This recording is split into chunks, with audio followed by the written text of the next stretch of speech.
જન્મ 19 ફેબ્રુઆરી 1630ના રોજ શિવનેરી કિલ્લા પર જીજાબાઈની કુકે શિવાજીનો જન્મ થયો. ઘડતર પિતા શાહજી રાજે બીજાપુરના દરબારમાં હતા, પરંતુ શિવાજીનું ઘડતર માતા જીજાબાઈ અને ગુરુ દાદાજી કોંડદેવના હાથે થયું. રામાયણ મહાભારતની અસર. બાળપણમાં માતાએ તેમને વીર પુરુષોની વાર્તાઓ સંભળાવી, જેનાથી તેમનામાં અન્યાય સામે લડવાની ભાવના જાગી. પ્રતિજ્ઞા. માત્ર 15 થી 16 વર્ષની ઉંમરે રાયરેશ્વરના મંદિરમાં મિત્રો, માવડાઓ સાથે હિન્દવી સ્વરાજ્ય સ્થાપવાના સોગંદ લીધા. તોરણાનો કિલ્લો.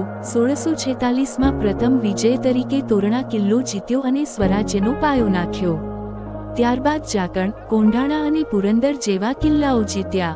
પડકાર. બીજાપુરની મોટી બેગમે શિવાજીને જીવતા કે મરેલા પકડવા માટે કદાવર અફઝલ ખાનને મોકલ્યો. પ્રતાપગઢની મુલાકાત. 10 નવેમ્બર 1659ના રોજ બંને વચ્ચે મુલાકાત નક્કી થઈ. અફઝલ ખાને શિવાજી પર હુમલો કર્યો, પણ મહારાજે પહેલેથી જ પહેરેલા બખ્તર અને વાઘ વડે અફઝલ ખાનનું પેટ ચીરી નાખ્યું. આ વિજય આખા ભારતમાં શિવાજી મહારાજનો ડર અને આદર વધારી દીધો. આનો ભાગ બીજો જોવો હોય તો લાઈક કરજો, શેર કરજો, સબસ્ક્રાઇબ કરજો અને કોમેન્ટ કરજો, જેથી કરીને અમને ખબર પડે.